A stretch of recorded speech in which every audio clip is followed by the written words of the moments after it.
मेरा नाम सोनू कंवर, कक्षा 7 है। कलयुग समाज के अशुभ लक्षण। कुटुंब कम हुआ, संबंध कम हुआ, प्रेम कम हुआ, मर्यादा कम हुई, लाज लज्जा कम हुई, विनम्रता कम हुई, समर्पण कम हुए, पुस्तक वाचन कम हुआ, खान पान की शुद्धता कम हुई, बाल कम हुए, कपड़े कम हुए, नींद कम हुई, घी मक्खन कम हुआ, पीतल तांबे के बर्तन कम हुए, भाई भाई का प्रेम कम हुआ, सत्य कम हुआ, अतिथि कम हुए, धैर्य कम हुआ, श्रद्धा और विश्वास कम हुआ, बड़ों का सम्मान कम हुआ और भी बहुत कुछ कम हुआ, जिससे जीवन सहज था, सरल था। संतान को दोष न दे।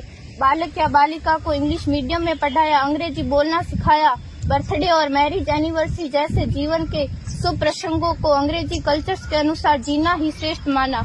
माता पिता को मम्मी डैड कहना सिखाया। जब अंग्रेजी कल्चर से परिपूर्ण बालक या बालिका बड़ा होकर आपको समय नहीं देता, आपकी भावनाओं को नहीं समझता, आपको तुच्छ मानकर आपसे जुबान लड़ाता, जब आपको बच्चे में कोई संस्कार नजर नहीं आता, तब घर के वातावरण को गमगीन किए बिना, संतान को दोष दिए बिना एकांत में जाकर रो लीजिएगा, क्योंकि पुत्र या पुत्री की पहली वर्षगांठ से ही भारतीय संस्कारों के बजाय, मंदिर जाने के बजाय केक कैसे काटा जाता है, यह सिखाने वाले आप और अम्मी है। जब बच्चा पहली बार घर से बाहर निकलता है तो प्रणाम और आशीर्वाद के बदले बाय बाय कहना सिखाने वाले आप और अम्मी है। हम परीक्षा देने जाते समय इष्ट देव बड़ों के पैर छूने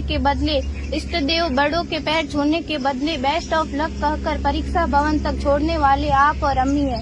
बालक या बालिका के सफल होने पर घर में परिवार के साथ बैठकर खुशियां मनाने के बदले होटल में पार्टी मनाने की प्रथा को बढ़ावा देने वाले आप और अम्मी है। बालक या बालिका के विवाह के पश्चात कुल देवता देव दर्शन भेजने से पहले हनीमून के लिए फॉरेन टूरिस्ट स्पॉट भेजने की तैयारी करने वाले आप और अम्मी है। ऐसी कई ढेर सारी अंग्रेजी कल्चर्स को हमने जाने अनजाने स्वीकार कर दिया है। अब तो बड़े बुजुर्गों के पैर छूने में भी शर्म आती है। गलती किसकी? मात्र आपके माता और पिता की। अंग्रेजी अंतर्राष्ट्रीय भाषा है, से काम का हेतु सीखना है, अच्छी बात है, लेकिन इसकी संस्कृति को अपने जीवन में उतारने की तो कोई बाध्यता नहीं थी।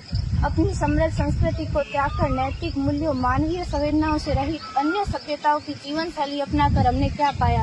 अवैध संबंध, टूटते रिश्ते, व्यसन युक्त धन, थके हारे मन, छल भरे